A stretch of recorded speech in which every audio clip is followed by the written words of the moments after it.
4. Let's begin by talking about the formal qualifications.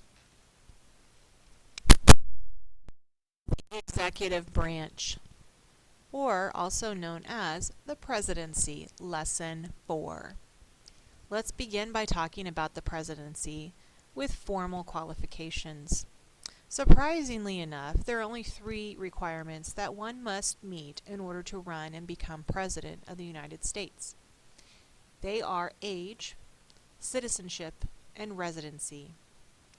Let's focus on the last 2 because age is pretty much cut and dry. You have to be 35 years old and have the wisdom bestowed upon a 35-year-old in order to become President of the United States.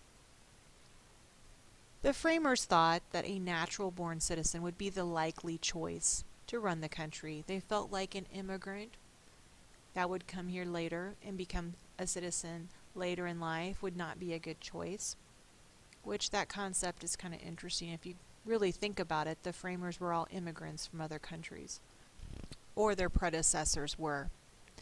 The other qualification, or third one, is residency, and the framers just felt that it be important that the candidate for the office of presidency should have lived in our country for 14 years prior to that election, meaning that a president living abroad, say in Europe or some other place, and then coming back here for a couple years wasn't enough time to really experience life and society in order to be able to run the country successfully.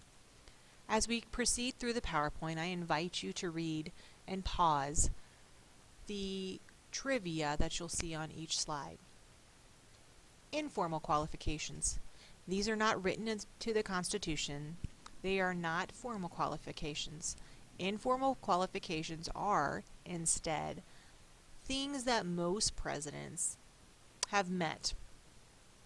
It is a mold, if you will, of what voters have believed to be important. This is what most presidents have been like, or qualities of most presidents. So demographically speaking, most presidents have been Caucasian until recently with our President Barack Obama. All presidents have been male. Most have been married and had children. Most have been Protestant, some sort of Christian religion, and most of them have been fairly physically attractive, meaning no gross abnormalities of the face or body. Let's talk about salary and fringe benefits, rather. What are some things that you can expect to get? Perks that you would have with the office of presidency. First of all, you would enjoy a $400,000 a year salary, including a $50,000 a year spending account.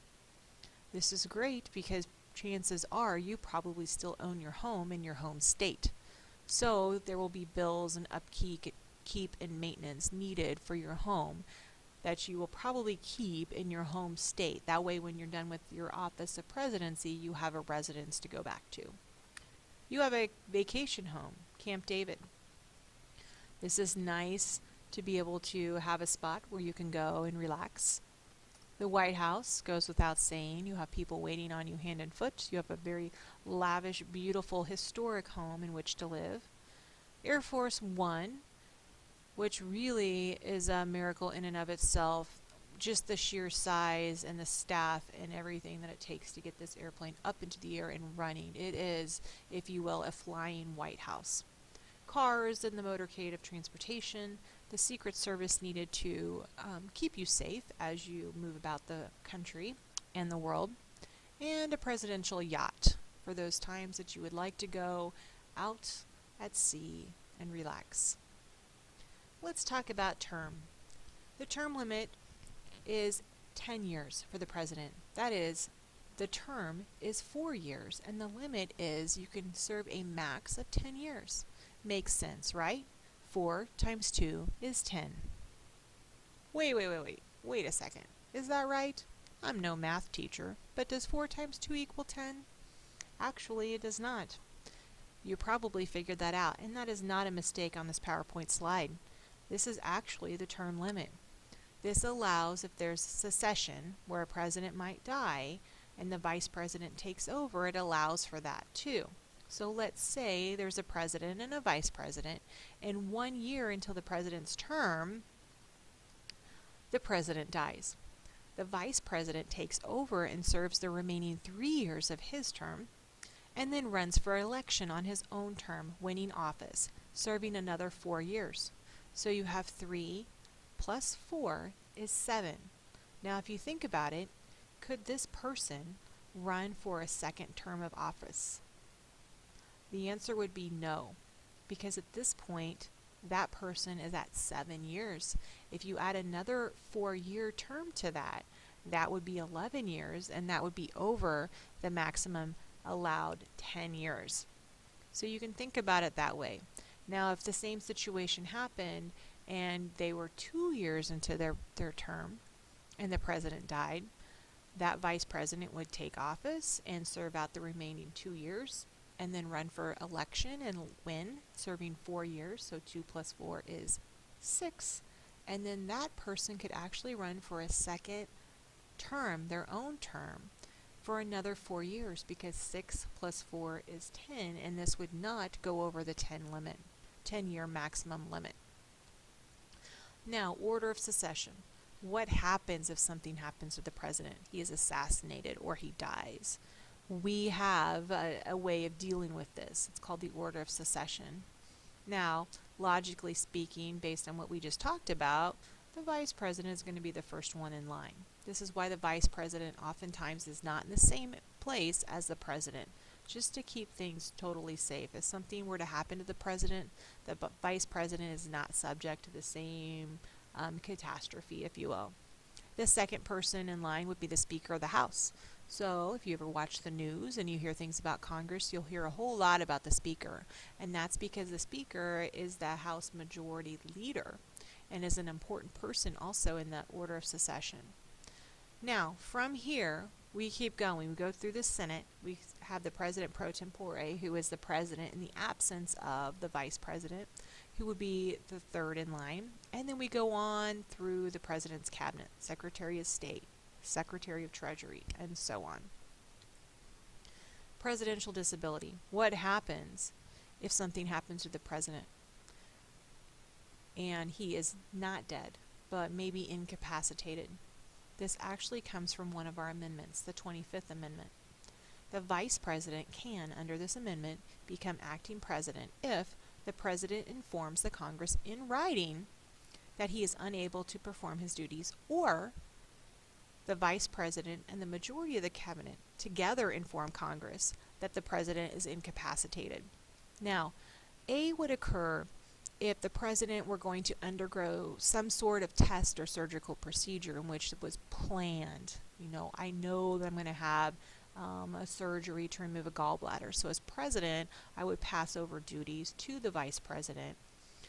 Then, after I recovered, the duties would pass back to me. Those powers would pass back to me from the vice president. Now, if it's something like a heart attack or unexpected, that the president is not able to inform Congress in writing, the vice president and the majority of the cabinet would make that decision and say, hey, yeah, the president really can't do his or her job. They're on life support in the hospital because they had a major heart attack. And so we have made allowances for those unforeseen things that come up as well. The vice president. We'll talk briefly about the vice president because we include the vice president in the executive branch. There are 2 constitutional duties for the vice president. That is to preside over the Senate or help run the Senate, and also to decide presidential disability. Now, within presiding or running the Senate, the vice president can and does cast a tie-breaking vote if you have a 50-50 vote in the Senate. Now, if a vice president, that office becomes vacant for resignation or some health issue or death, the president would nominate someone to take his place, and the Congress would confirm that appointment with a vote, a majority vote, in both houses.